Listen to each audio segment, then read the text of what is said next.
How's it going, everybody? Welcome to the Music Production Podcast, the show where we talk about all things making music, from the technology, the gear, the philosophy, the creativity, and even how we get our music out to our fans. My name is Brian Funk. I'm your host, and today I'm sitting with Christopher Jones and Chad Royce, and these guys are going to be talking about the getting music out to your fans part of the show, because they've just created, or they're working on the beta version of a new streaming platform called URSA Music. And URSA Music is one of the distinguishing factors is that it's for artists, with the artist in mind, and they come from that very background. And I'm very interested to hear more about it, and also get their perspective and how they are doing with it all, and how it can help us musicians get our music out to the people that we want to hear it. So welcome, Chris and Chad. Welcome. Hey, how's it going? Thanks for having us.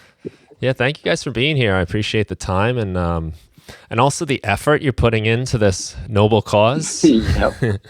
So URSA Music, can you guys just tell us a little about it so people know what we're talking about, and Sure. we'll move from there? So as you mentioned, myself and Chad were both artists. And what I found in my touring days, when I would speak to fans at this point, it was something where I would say, hey, they want to know a little bit about what I was doing as an artist. And as artists, we think in different modes. We have our music, we have our visuals, we have the written word, things that we want to sort of express continually, and there's a lot of it. So it seemed to be a pretty painstaking thing to say, hey, go over here, you'll find my music, you'll find my videos over here, my lyrics over here. It just seemed to me, why not consolidate everything into one place to make it easier for the fan, and to give me as an artist more control over that experience, where I can consistently reach out and create context for those fans. Chad and I, we grew up in the same music scene together in New York and big friends. And we met and talked about it, and decided to take it forward and to combine our experience and our expertise as musicians, and to create just a bunch of ideas that ultimately form URSA as we know it today. The platform is a music streaming platform. Essentially what we're doing is we're allowing artists to come on. We have the licenses that we've got for the music, and we ingested all that stuff. We allow artists to come on and connect to these music catalogs, and then create context and publish content around that music. We're sort of looking at this almost like trying to elevate that vinyl experience in this digital space. So artists can come on, they can do the things like photos and videos, but we're bringing back digital liner notes. We're allowing people to do credits. We're actually allowing producers, engineers, and mixers to have profiles on the platform, so they can actually have a presence and be discovered in a different way. We'll get more into that later. As well, there's a social component. Fans can come on, like, share, and follow artists.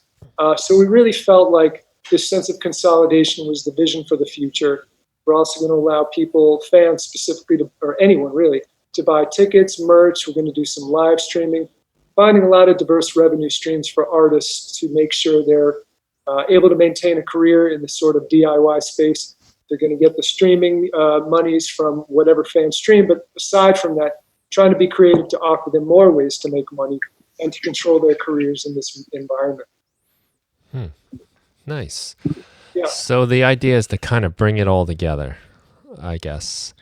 There's that part of it. There's also, some of the, as we sort of started talking about what the issues we wanted to solve that were out there, and sort of looking at what streaming services were offering, we realized that there was mostly most of the focus was on the sort of algorithms and the playlist recommendations. If you like this, you'll like that.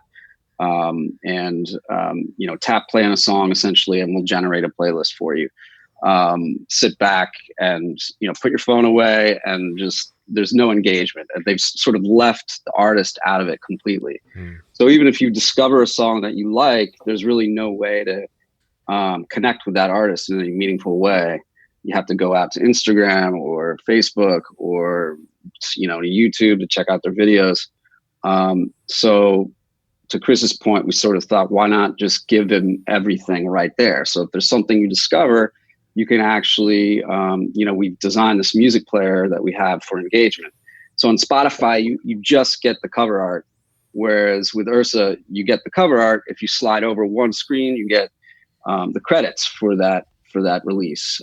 You slide over again, you get artwork for that release, additional artwork. So that means any image in addition to the cover art that the artist wants to add. It could be backstage photos, it could be studio photos, it could be whatever, pictures of the band or the artist. Doesn't really matter, whatever they want to do, in terms of adding context. Swipe again, you get liner notes, and again, that can be anything that the artist wants to add. It could be the story of the song, it could be the inspiration for the album, or production notes, really anything to give that fan just a little more something to connect with. You swipe again, you get lyrics, and then you swipe again and you get events. So just trying to kind of give fans the ability to really connect with that artist right there in the platform. Well, that does sound nice from someone that consumes a lot of music. It can be hard to, or I guess it's like it takes that extra effort, and yeah, exactly. It's very easy to forget to do that or decide to just move on to the next thing. And totally, yeah. I mean, there's times when there are songs that I have on my playlists in Spotify that I like the song, but I don't really know much about the band. I just haven't followed up with that part of it. But yeah, I feel like that's the going deeper, that sort of connection that you make. That's the difference between a casual listener that might listen to your song a few times versus a fan or even a super fan that will actually spend money on going to a show or spend money on your merch, and kind of take that revenue to the next level. And another thing Chad mentioned when he was talking about the credits, and a fan can actually tap into these credits. So another level for us is this ability to discover producers, even if or mixers, engineers, or if you're interested in a guitar player on a song, you can tap into their profile name, and then you're going to go into their profile and look at their discographies. So by bringing these sort of co-contributors back into the space, we're allowing them to be, included in the way that recently they've sort of all been pushed to the periphery. And it's a challenge. I mean, their livelihood depends on that. And we also feel like this way of discovery for fans is going to be a really new and fun way to enjoy music on a sort of elevated level from what they're currently using. I love that idea because as I am, and probably a lot of people listening, we're into the production of a track. Right. We like the sound of that record. We want to know who played that part. Where did that sound come from? And it's really difficult to find that stuff out. And it takes maybe more effort than a lot of people are going to put in. Right. Exactly. And I feel like back in the day when we had CDs or vinyl or whatever, you'd put the CD in, you'd open up the booklet, and you'd actually kind of study the credits a little bit. You might connect the dots yourself. Oh, this producer also did this and this other thing, and or that engineer or whatever. You might actually kind of start to put together a little network in your head. Right. So we sort of figured there's no reason why we shouldn't do that for you digitally in right there in the platform. Well, that should be easier now. Yeah. Myself, when I would want to say, well, who do I want to produce this next track, or who am I interested in terms of guitar playing? There's a lot of guys out there who are studio guys that are great. You listen to some other work and you're just like, I need that guy to record on my song. So this would be a nice way for them to interact and actually get work in this capacity as well. Feel like that in the future can be its own network at the end of it. But right now it's going to be a really great tool for discovery for everyone, both fans and artists. Yep. Yeah, a lot of people are kind of like these unsung heroes. They're behind a lot of what you're hearing, and right. They don't get a whole lot of credit for it. No, and I think sometimes in certain music, the real star of the show might be the engineer, the producer, or 100%, the various musicians. Absolutely. People make their whole lives off of being studio musicians. The guys there are phenomenal, and they play like 10 instruments. And they really have a nice livelihood there. If a producer knows them, they're going to hire them over and over again. So you see guys like that who deserve that kind of front and center quality, so people can actually find out and learn more about what else they're doing. Yeah, that's great. I, Chad, you tapped into something I've thought about a lot with music is, and I think this is part of the reason we're so kind of, it's like a very like throwaway disposable product. And I'm guilty of this too. I mean, I listen to all kinds of stuff and never even explore any of it. Whereas when I was younger, buying CDs and records, say I'm like 16 years old and I'm going to buy a CD for $15. That was a lot of money. That was an investment for me. And I wanted to like it. I was trying, even if I didn't like it the first time, I was like, maybe it'll grow on me. And you're like looking through the art, you're searching for something. But I think today, like we've moved so far away from that. Yeah. And there's now so much music. It's overwhelming, and you have so many options to sort of kind of connect with all of those artists. It's almost like, how do I even begin? But on some level, we sort of look at it as an opportunity for artists to kind of, to add that context and be able to give fans, the casual listener, a deeper look into who they are and a chance to really connect in a more meaningful way. And we hope also in some way that it slows down that listening experience for fans, where they're listening to that song or album. They're going to consider, the words. They're going to have the access to that information, so it may hold their attention longer. When a phrase harkens to them, then they can go to the lyrics and read exactly what they're talking about. It may sort of spark something in them, some sense of relationship that will allow them to listen and take their time in that experience. Liner notes, the same thing, something where they're saying, well, now I know a little bit about what I think the song is about. Let's hear from the artist. What did they write about? What was the experience that I'm... Yeah. I've even found that, for instance, even with the artists that we have on the platform, when I see them adding liner notes and I see it on my feed or whatever, and I'll read them and I'll go, I'm curious now. I want to listen to this song because I'm really curious, and I'll tap play and check it out just because the liner notes are really interesting. It may give you more pace, in the way they listen. As Chad had said, and I remember used to just sit on a beanbag and listen to my favorite record and really just listen and then read through the liner notes, just consider the music.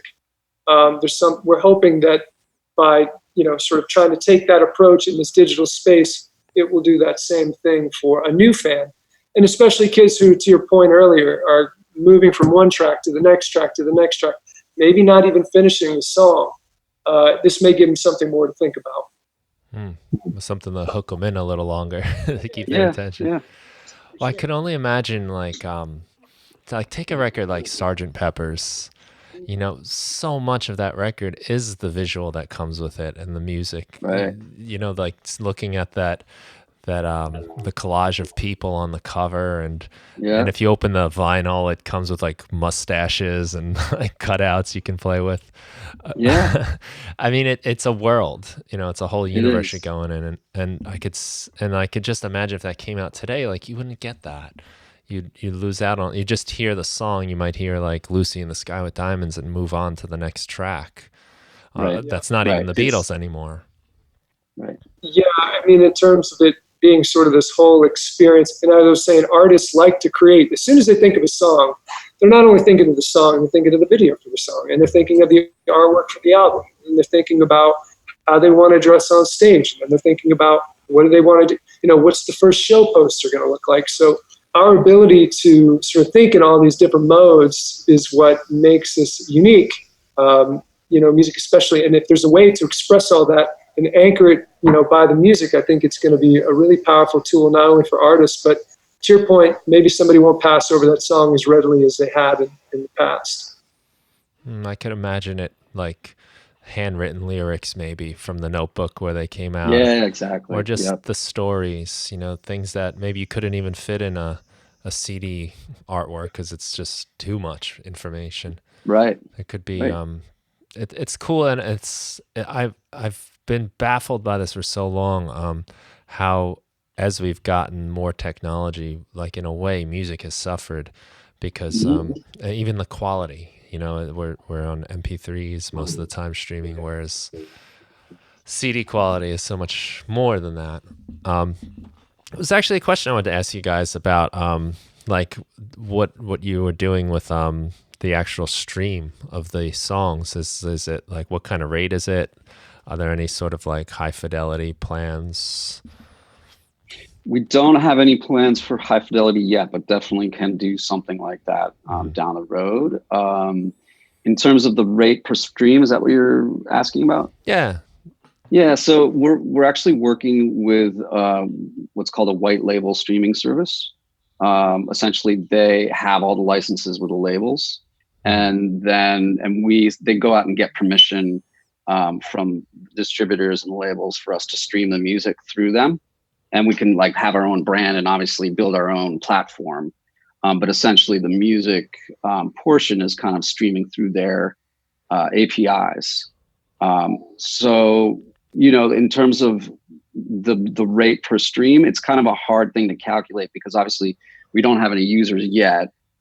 So we would have to know A, how many users we have, and then B, how many streams per month are those users streaming. You're not going to Chris? find. You're not going to find much of a difference in terms of what the stream rates are in the market today. We don't have the flexibility at this point to sort of tinker with that. In the future, when we bring all this sort of in-house and when we're negotiating these deals potentially in the future ourselves, maybe there's some ways for us to sort of, redefine what those things are going to be. Right now, we're kind of in this proof of concept phase. Mm-hmm. So we don't have a lot of leeway in that space. But what we're trying to do on top of that is to offer artists more revenue streams to sort of make up for potentially what they feel like is a lack of revenue in that streaming space. So we'll do some rev share stuff around specific features that are going to be artist oriented as a means, as I say, to sort of just make up for that sort of regular streaming revenue. Okay. Yeah, maybe I asked my question the wrong way. I wanted to get to that anyway. So about the bit rate for yeah. Oh, the bit rate. Oh, okay. But I wanted to get to that anyway, so I'm glad it came up. No, yeah, the bit rate. I mean, as Chad said, we're sort of ingesting this all from a white label streaming service. So, Chad, do you know? I believe it's. I don't want to say MP3 quality, but I believe it probably is. I don't know that we're not getting into any high fidelity. Stuff. No, it's standard. I'm going to say, is it 128 or 100? I forget. We could find out for sure. Yeah, I believe Apple might be something like that, maybe 160 or something. But yeah. At this stage, we're kind of running what's sort of standard. But in the future, I mean, I think, when it comes to high fidelity stuff, we do see value there. Obviously, sort of liner notes, album experience. If there's a way to elevate that even further with another tier for people who are interested, they've got those $10,000 speakers that they really want to show off. Yeah, I think it's probably further down the road, but certainly something that's in our mind. Yeah. Okay. Cool. And yeah, I could understand like that's really not the focus of what you guys are going at for right now. That it's more about that experience. But as you said, I could imagine that there's possibilities for other streaming, other streams of revenue through that. If there's, I mean, I don't know if you guys are doing like some sort of like way to like sell your stuff through it, or at the very least, if you're having all these options for the artist to add, there could be merchandise featured that goes along with the various releases, or perhaps even like tour dates, which would help with getting people out to the shows. 100%. Yeah, we do have an events button for every profile. So artists can add their own events. They can also add ticket links right there in the app, so fans can buy tickets right there. Mm-hmm. And in terms of merch, we do have a plan to add a merch store. And we even actually just had an artist request that they can sell vinyl on through the app, and we're going to try to set that up sometime soon. So nice. Sort of we're building features in as we go, and merch is definitely going to be one of them. Even perhaps some kind of way, for instance, if there's a song that you are listening to and there happens to be vinyl associated. There's a right there in the music player that, where you can buy the vinyl right there, something like that. Oh, that's pretty cool. I mean, just the other day, a couple of friends and I were listening to some music, and we were like, "When are they playing next?" And it would have been really cool to I use Apple Music, and it would have been cool to just have a way to like swipe, like you said, and just see the dates. Yep. But it wound up going into web browsers and looking around, and Exactly. And by then, I was the one actually looking, and by then the conversation that I was no longer a part of, because I'm trying to find this, had taken a totally different turn. Right. A couple minutes later, I was like, "Oh, by the way, they just played here last night." Right. Okay. We missed it. Yep. So it's kind of funny, but party and having a conversation with your friends, and then somebody asks something that you don't know, so you have to stop everything, go Google what that is, and sort of retrieve it, bring it back to the and sort of moved on to the next glass of wine. That's exactly what I had to do. Exactly. Yeah, as like music fans, though, I think this is really like an exciting thing, and also as an artist too, to be able to put that information out there without the the old link in the bio phrase that you see everywhere. The link in the bio is a big thing. Like, obviously, a lot of artists use that as a promotional tour, but I don't think fans necessarily click on it too often, unless it's something really special and you're a super fan. But it just requires so many steps, and a lot of the times it doesn't work. Like the link opens up Spotify, but then you have to log in, and then once you log in, it like doesn't take you to the right page, and you have to re-click the link in the bio, and it's just kind of clunky and messy. And so one of the things we've done with our home feed is that anything associated with a release, like artwork or liner notes or lyrics, when it appears in the feed, there's a play button right there so imagine in Instagram, there'd be a play button right like in the caption, essentially. You can tap play right then. So there's really more of a kind of like a seamless experience going on. Nice. Yeah, I rarely go to the Instagram profiles and click on the link. Right. You said, it has to be a big thing. And then you're kind of in like Instagram's web browser anyway, and it's a little strange in there. Right. Exactly. It just seemed to us it was kind of a missed opportunity when we as artists know that our fans are streaming our music somewhere, and there could be a multitude of fans there. And you have no way to sort of reach out or create any sort of context or connection with those people while they're listening to your songs. It just didn't make sense in our minds. So we decided to do this. Yeah, I like that a lot. It's definitely like a little gap there. How do artists get their music to your service? Is this something they're going to go through like DistroKid or CD Baby or something, or is it more like they can do it on their own? Yeah, so right now we have deals with the distributors. So just like Spotify or Apple Music, they would have to be distributing their music out to, they probably most likely if they check the, just distribute it to everybody, then will be, their music will be on URSA. If they just check the box for Spotify or, Apple Music, then it'll only go there. Right. But for now, we're just doing it through distributors, but we do have plans to down the road add some kind of self-upload service, not unlike SoundCloud or something, where you can just right away upload your music and it'll appear right there, and you'll get paid for any streams. Yeah, we definitely want to take advantage of that SoundCloud audience who we feel are very motivated. They're producing a lot of material and they love to create content around what they're doing. So we felt like, and we also understood, back in the days when MySpace was happening, there is a certain sense of satisfaction to get a song done and put it up right away, and to get some feedback, reaction around that particular piece of music. So we want to keep that on a roadmap, and we do want to speak to that SoundCloud audience, those musicians who are looking for this sort of next elevated way for them to reach out to their music fans. And for fans, this is clearly another sort of level of depth and scope in terms of what they can experience. Maybe let me ask you this, because I get asked this sometimes, and I don't always have like a clear answer for people. But why? Why is it that we can do it to SoundCloud really easily, but like for many of the distribution services, it's this longer process. You need the third party. Are you able to? Maybe you guys can, with your perspective. TuneCore, or Yeah. are Why do you? we need TuneCore? Why do we need DistroKid? Why do we need CD I Baby?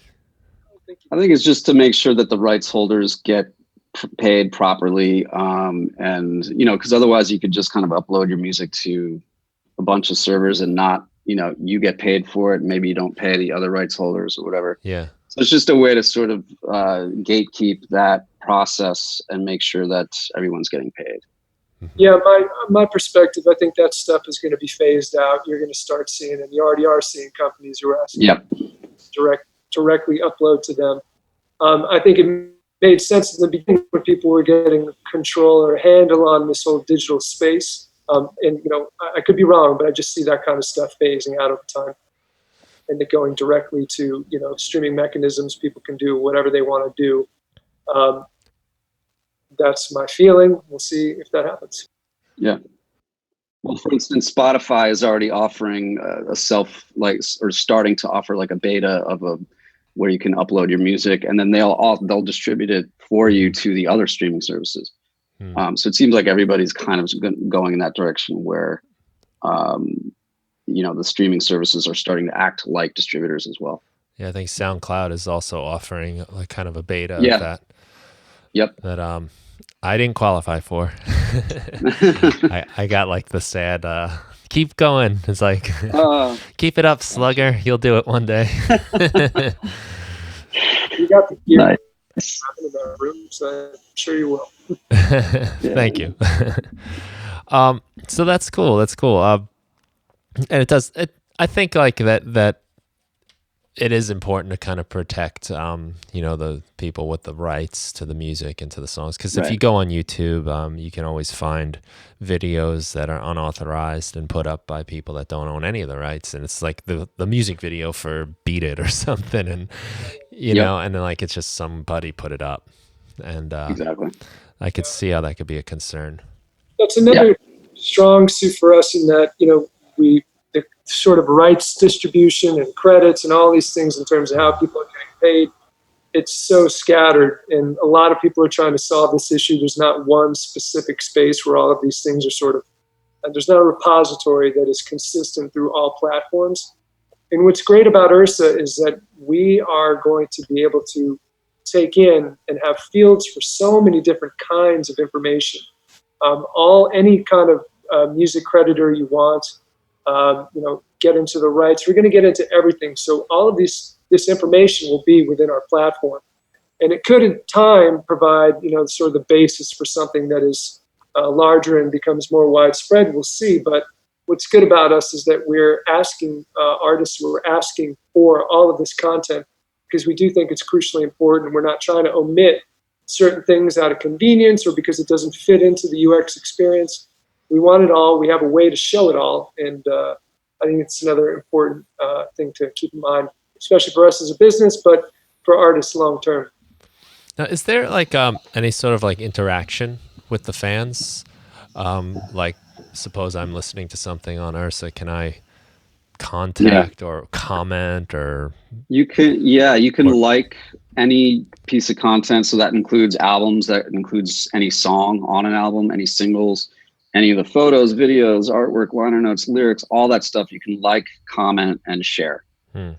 So as a fan, it works a little bit like Instagram. You follow, artists and fans, and then you have followers as well. And so you can share content, whether that's a song or an album or a photo or a video, straight to your feed, to your followers. And you can, write a caption and, hey, check this out. Check out this new song by this artist. I think it's really cool. And then all your followers will see that. We have some designs on the chat feature. We actually have, have it developed, but we haven't incorporated it into our platform yet. But that's something we're going to introduce later on as well. We do see a need for communication. There'll be some sort of parameters where artists can turn it off or on. But we do feel like it's important. And as I said, amongst co-contributors, mixers, engineers, all these people, we do feel like it's really important for any of them to get in contact with one another.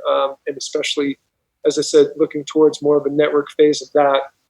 That could be really interesting and a lot of fun, and just another network within the network kind of feel. Yeah, I could see a cool opportunity for people, the users, making their own playlists and sort of becoming like influencers in themselves. Like, this is music Brian thinks is cool, 100%. Or like, this is like my favorite producer. Here's a selection of songs that they've worked on. Exactly. Yeah. And you'll be able to, as a fan, you can share playlists, and you'll have a little playlist button with all your public playlists right there in your profile. And every time you share one, it'll go to your feed to your followers. And they can follow that playlist, and that means it appears in their list of playlists, so they can check it out. When you add new music, they'll get alerted, and they can check out what you've been adding. Right. So I wanted to ask you guys this earlier, but we got right into it, and it's a very exciting topic. But why are you guys doing this? This seems like climbing the impossible mountain in a lot of ways. It's a really huge, daunting task to try to set up a whole streaming service. What has motivated you guys? And I know this has to do with like your own backgrounds, and so I think that's an important piece of the picture for especially listeners of this podcast to understand. Yeah, I think the why is, I think what I will say is artists are entrepreneurs and they don't even realize it, or maybe they do. I think any artist, when you're creating a song, you're trying to take something from its sort of creative ideation space, and we're always trying to find new ways when it comes to our career to be creative and to express that. Now, in terms of why I personally felt like this is an important thing, you see a better way of doing things. I think, our creative minds sort of say, well, let's give it a shot. I think there's a little bit, as an entrepreneur, there's a sort of an important sense of delusion that you need to hold on to to enable you to actually do anything. There's also a sense of belief that is important in that same sort of formula. I think, really, why not? I think with anything, there's always the ability to move mountains, to push the giants off of their, plateau, and to make a difference. I think when it comes to being a musician, you feel like could be something that I would want to use in art. Maybe this will be important for other artists, and they'll feel that same thing. I don't necessarily sort of concern myself with who else is doing it. I think for me, it's just all about giving it the shot you want to give it, putting your best into it. And, you have naysayers in any walk of life. Any kind of music you're writing, somebody's going to say, well, I don't like the verse, or maybe that chorus needs to be what. You're constantly being berated with all these people who are going to suggest, yes, no, yes, no. And I think, fortunately, musicians have some thick skins due to all of that. I think it's required. So I think, it is a work of passion. I think it is something to do with just being an artist who, as most artists, are sort of unafraid to go out and expose themselves to the fans in terms of their music, in terms of putting out their emotions, that vulnerability. I think when it comes to doing any exercise, whether it be music or an entrepreneurial pursuit, I think there's got to be, as I said, passion. There's got to be a little bit of delusion, and but it's also going to be bound and sort of anchored by belief. Yeah, and I'd add to that in some ways we don't really consider ourselves competing with Spotify, with the streaming services. We don't really think that we're anything like. We're not going to be going after the audience that just wants to tap play and sit back and let a playlist, happen. We're really more of an engagement experience. It's more of a social platform. So there's just, we think our differentiators are strong enough that we're not really even competing with that. We're not trying to take the standard sort of music listener on Pandora or or Spotify that just kind of sits back and lets the music play. I'll add to that as well that one of the big reasons that I felt that credits were important. I'm actually a music producer myself, and I've produced a bunch of records, and I had just always found, especially sort of as things moved into the digital era, that those credits started to become harder and harder to find. So even if the song was pretty successful, if I Googled myself, like, who produced this song or whatever, like, it just wouldn't even come up because there was no liner notes that came out that had anything in there, any information about it. That just went straight to, the streaming services. And, I had a All Music account, for instance. And so my credits would appear there, but they were always wrong. I had like two names. I had two different profiles under there, and I don't know how that happened. But so, some of the, even for like records that I produced, it would say like vocal engineering or something, which is important, and I appreciate that, but it's not necessarily what my role was in the making of that record. I might have put the mic up, but I actually produced the song or whatever. And so it's just, one side of sort of the record label or an intern at the who knows what, sort of make these credits and put them up on all credits, and they're kind of wrong. One of the cool things we've done with URSA is every credit is double verified. So you have to, the admin of the release, whether that's an album or a single, invites the credit, sends an invitation basically to, let's say, the mixer or the engineer or the producer, and that person has to okay it. They essentially accept it or they decline it. So they have to agree that it's the correct credit on the right release, and once they hit accept, then the credit goes live. So it's kind of a way to sort of make sure and verify that the information is accurate. That's cool. That's helpful too, because you're right. You do see like sometimes these credits are like a little weird and out of whack or missing altogether. Or I'm credited on stuff that I had nothing to do with, actually. That happens all the time as well. Well, you also make, I think, an important distinction. And I think this is at the root of one of the strengths of this platform. I mean, you guys both are coming at it from the artist, musician, producer side. So you kind of know what it's like to be one of us. And I've always found like that really changes things up. Even playing shows, if you played a show at a venue that the owner was also in a band, it was always a better experience because they understood it. And I think maybe like when you look at some of the streaming services, and it's been like the big critique is like the artists are getting so little out of it, and it's a lot of artists really, you see like what they post on it sometimes on how they're getting paid or whatever, but at least now you're offering this other sense of engagement.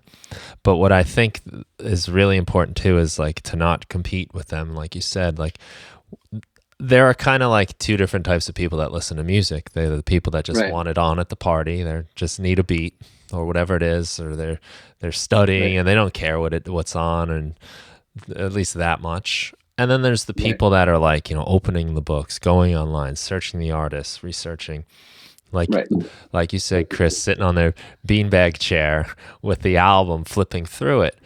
And I see that as a teacher, there are kids that walk around with like the one here, earphone in, and they don't even know what they're listening to. And then there are the other kids that are drawing the logos of the bands on their notebooks, and that's what this is for, I think. Yeah, super fans. So how do people get involved with URSA? How do you upload your music? How do you become a listener? What do we have to do here? So right now we're in beta. It's invitation only. So the best way to get an invitation is go to our website, www.ursamusic.com, and you can fill out. There's two ways to do it. So if you're a fan, you fill out the fan waiting list form, and then if you're an artist, there's an artist application. And we just ask you for a few things. And we'll send you an invite. Usually it takes a few weeks to get to everybody. But what we really want to do for artists is make sure that we have the music in our catalog. So, we don't want people to come on and be disappointed that they don't have their music on there. So Right. that's essentially the reason there for artists. In terms of timeline, we should be in, so coming out of the beta sort of invitation only phase somewhere in the end of the summer. We're shooting, it's kind of a Nice. moving target, but we're shooting for public launch around September. Very nice. Yeah. That's super exciting. I think this is a really cool thing you guys are doing for not just the artists too, but also, as a fan, this is information I want to get to, and it helps connect to the artists. And music is very interesting like that, where it is the sound, of course, but there are so many other levels and ways to connect with it. Yep. And it's nice Absolutely. that you guys are bringing that together and allowing the artists to express themselves in more ways than just, there's my song on whatever service and find me if you care, Right, exactly. Well, thanks. I appreciate that. That's really cool that you feel that way. We're trying, we really want to connect both with the artists and the fans, and get those super fans on there that can have a real, deeper sort of experience. Yeah, I think this is a super fan's dream. Yeah. We say music is more than just sound. So it's interesting you were using some of those words. Something we do believe in, and we're hoping it translates in this platform. We're hoping everybody can have a really positive experience from it. The artists obviously giving them that kind of control and forum to express themselves in a new way, and for fans, just maybe some things that they didn't even know that they wanted to know. Really opening up the doors to an entirely new experience, giving them far more scope and understanding than they ever had before. So we're hoping it works, and we appreciate your time and your interest and the compliments of having us on your program. Well, it's a great honor for me, and I really do wish you guys a lot of luck. And I encourage everyone to check it out, ursamusic.com. If you're an artist, apply to get into the beta. A listener, try to sign up and see what it's all about. And hopefully this will be the new way we listen to music. It's sort of like where I think it should have went in the first place. Yeah, exactly. And crediting the other people besides just the artist name, and giving the fans as much information as they want, and as the artist the platform to put it out there is really cool and exciting. Awesome. So thank you guys for putting in the hard work to do that. Thanks, Brian. Appreciate it. Pleasure. Thank you. All right, and thank you everyone for listening. Be sure to check out ursamusic.com.